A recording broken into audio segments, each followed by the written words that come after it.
प्रणाम, नमस्कार। बहुत स्वागत है आपका उस कार्यक्रम में जिसका नाम है हे प्रभु आनंददाता।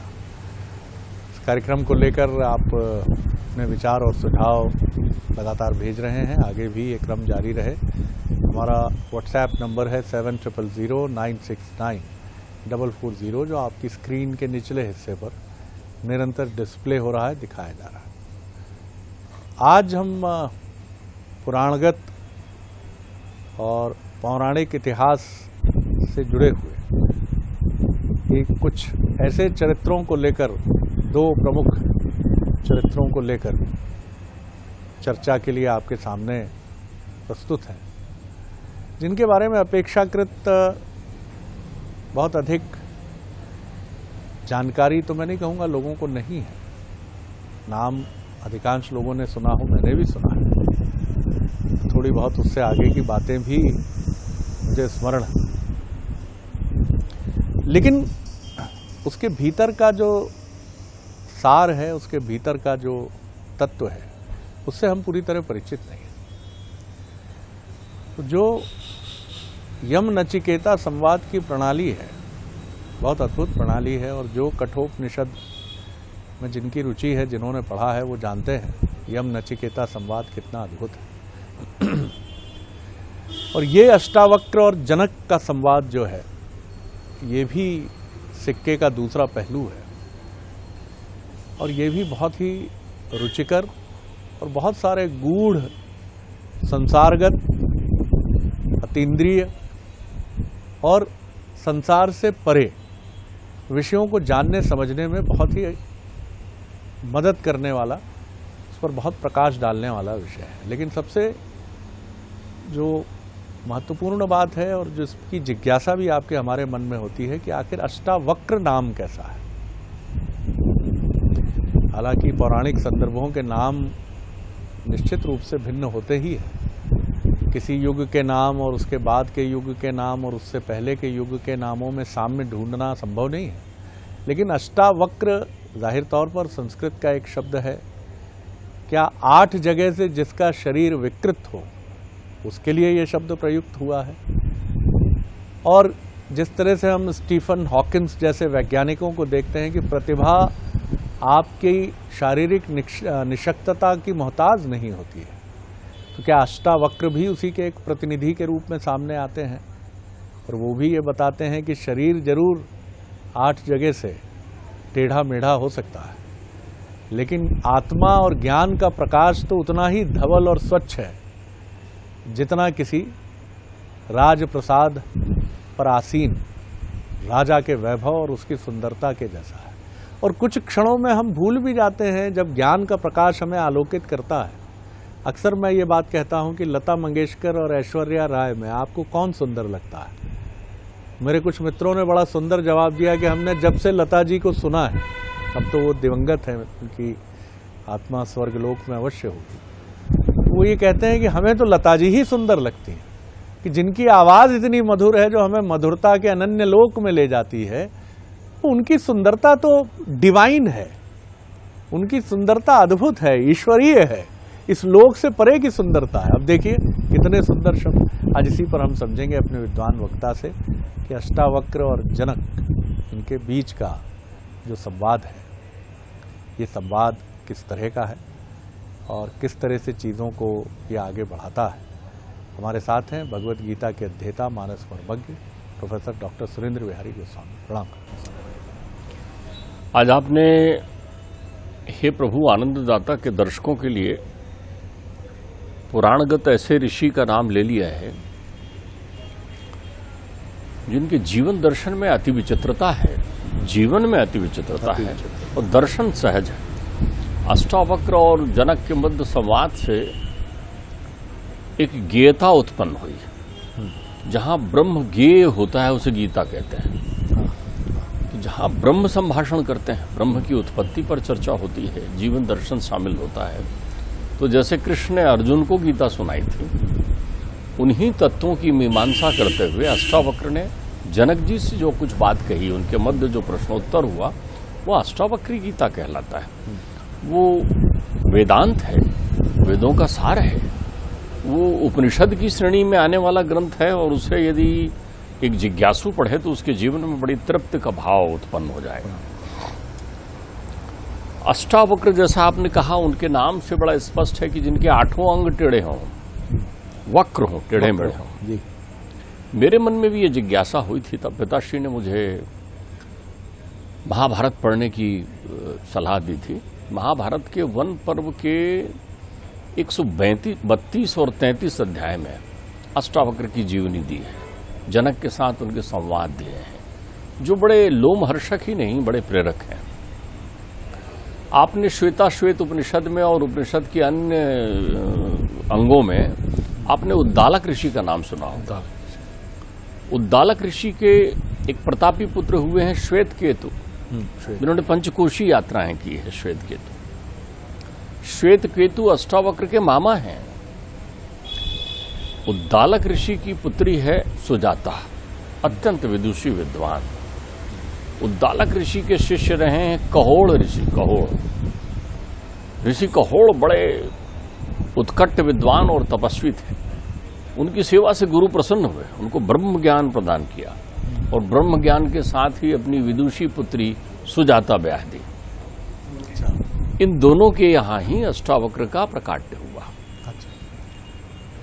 अष्टावक्र जब गर्भस्थ थे, ऋषि कहोड़ क्रोधी थे। कहोड़ का एक अर्थ क्रोध भी होता है, क्रोधी थे स्वभावतः। वो अपने शिष्यों के मध्य बैठे थे विद्वानों में। उनकी पत्नी भी उनकी धर्म चर्चा सुन रही थी। गर्भ में शिशु था।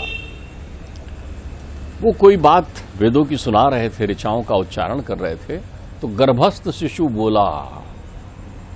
कितना हमारे यहां देखिए अध्यात्म और विज्ञान का कितना गहरा संबंध है। आपने परीक्षित के वृतांत में सुना था कि परीक्षित ने गर्भ में दर्शन किए। प्रहलाद के वृतांत में सुना था कि प्रहलाद ने गर्भ में भागवत का श्रवण किया। अभिमन्यु के वृतांत में आपने सुना था कि कैसे उन्होंने गर्भ में सुना।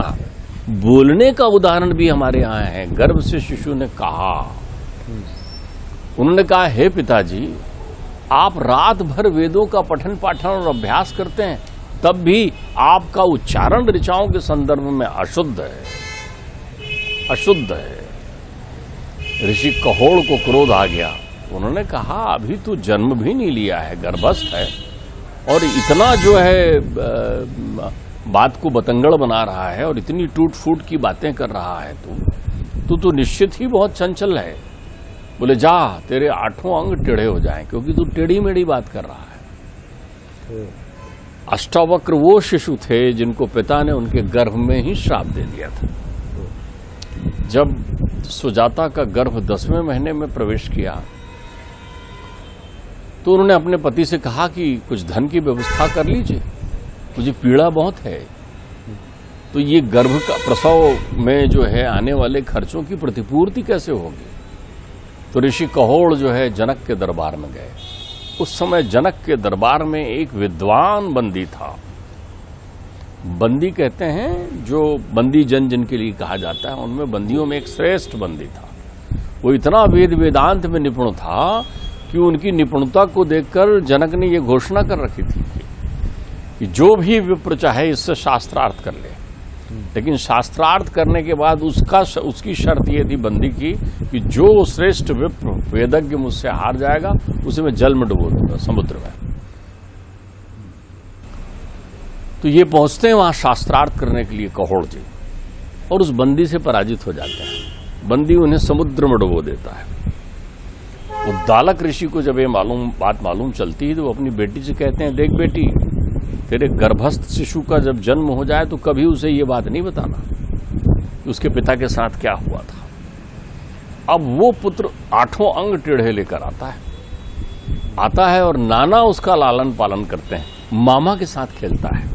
उद्दालक उसके हम उम्र हैं, दोनों की उम्र लगभग बराबर है, तो मामा से उसकी प्रीति है।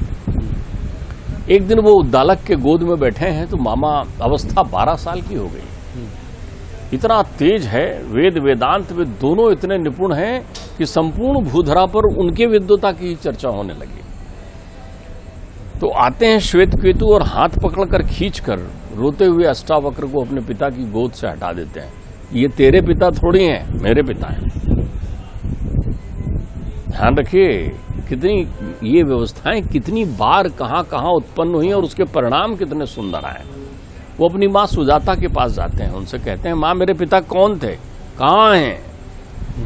माँ जो है सत्य संभाषण कर देती है, वो सुनते हैं और अपने मामा से कहते हैं चलो आज अच्छा व्यंजन ग्रहण करके आएंगे।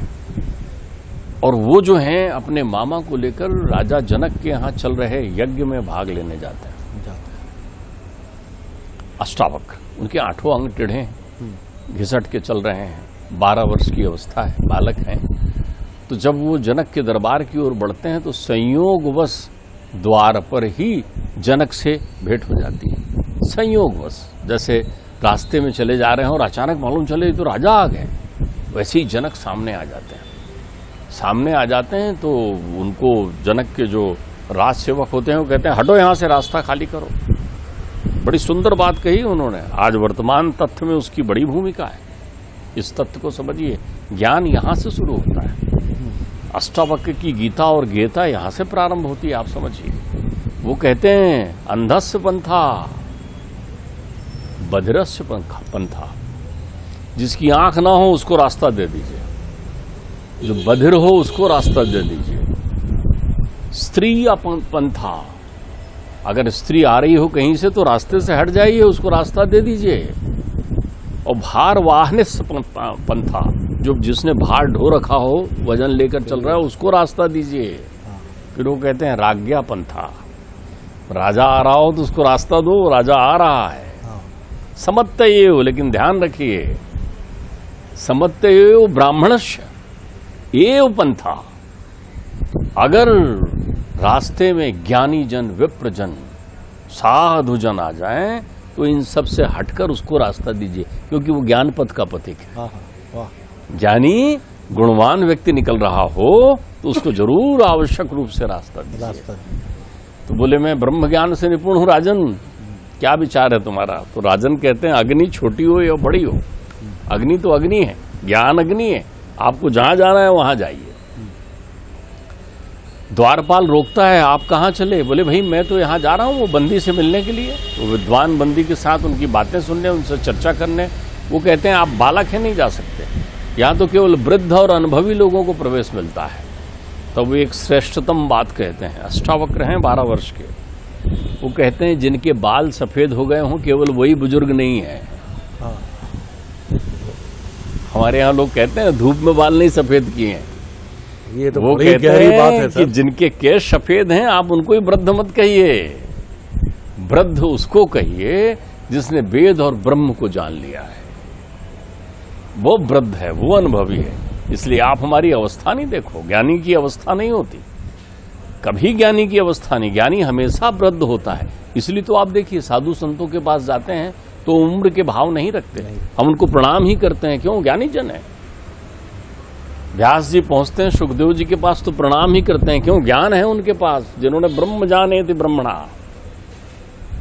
तो वो कहते हैं ऐसे भ्रम में मत रहो।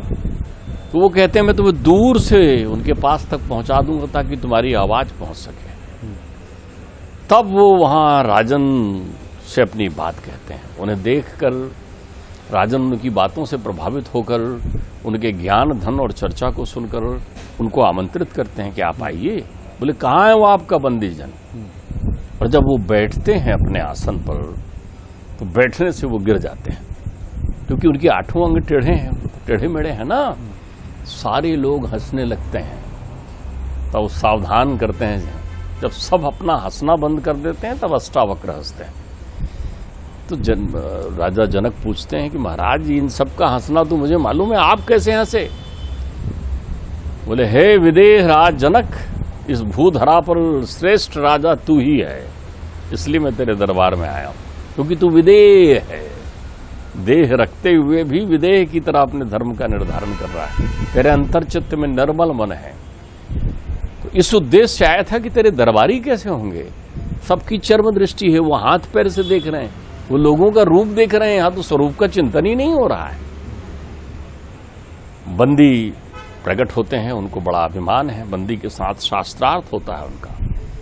बंदी जहां निरुत्तर हो जाते हैं, क्षण मात्र में नेत्र नीचे करते हैं, वहीं अष्टावक्र कहते हैं अब इसे जल में डुबो दो, अब इसे जल में डुबो दो। ये है पितृभक्ति का चरम, उसके लिए पहुंचे।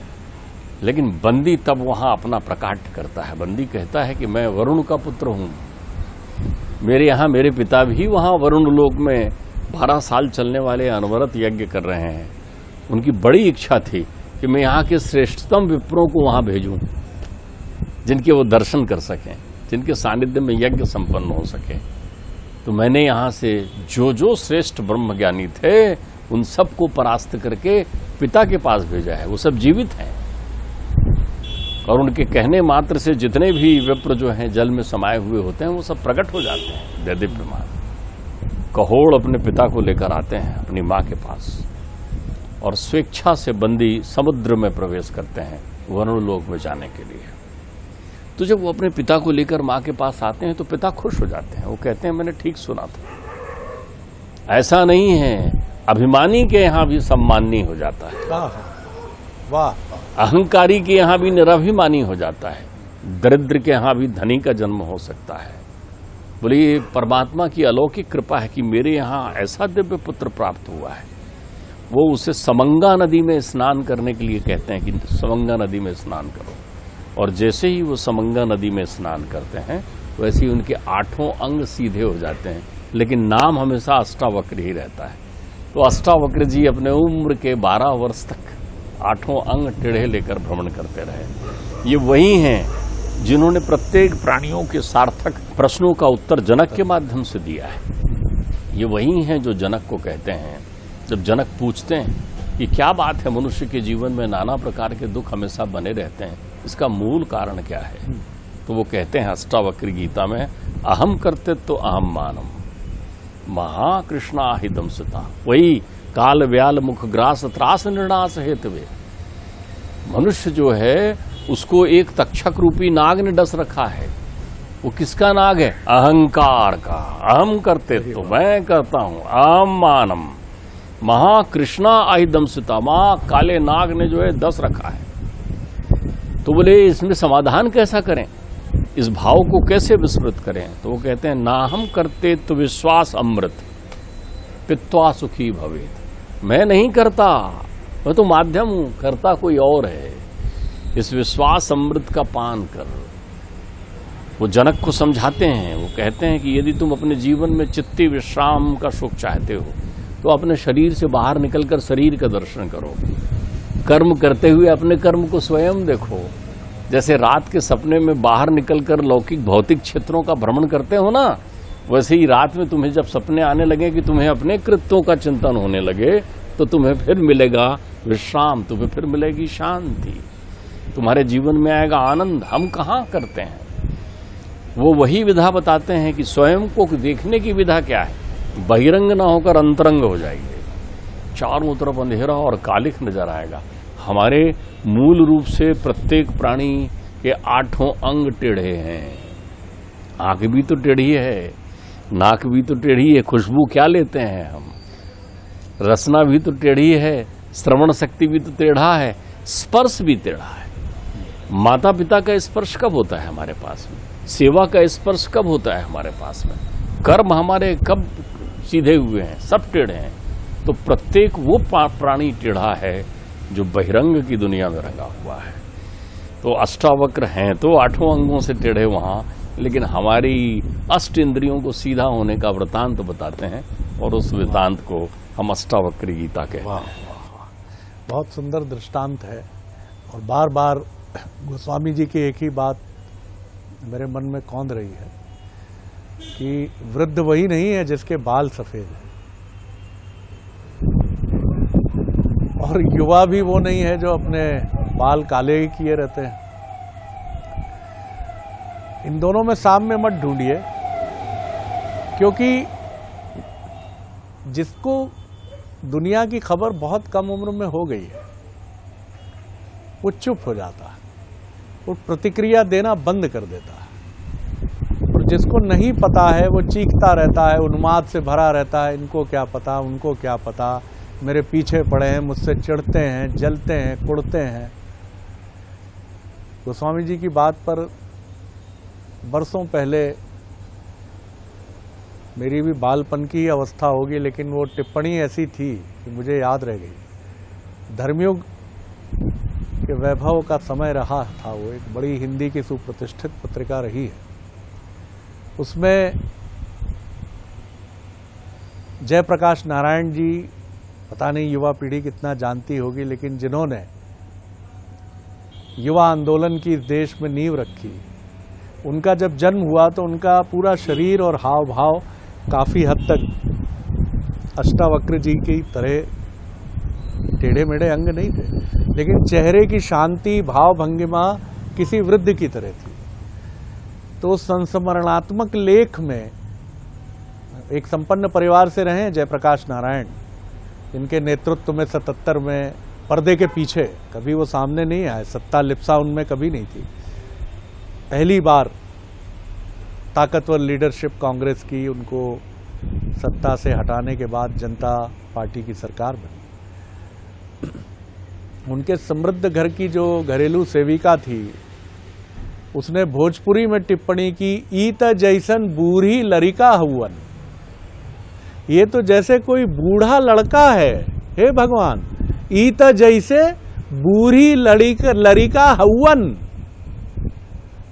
कौन जानता था कि ये बूढ़ी लड़िका युवा आंदोलन की नींव रखेगा, एक क्रांति का प्रतीक बनेगा, और वो नारा गूंज उठेगा कि खाली करो सिंहासन, जनता आती है। तो निश्चित तौर पर पूत के पांव पालने में दिख जाते हैं, और ये बात मैं कभी नहीं विस्मृत करूंगा, क्योंकि ये बात कहीं ना कहीं मर्म को छू गई है कि जिसके बाल सफेद हैं वृद्ध वही नहीं है। अद्भुत बात है।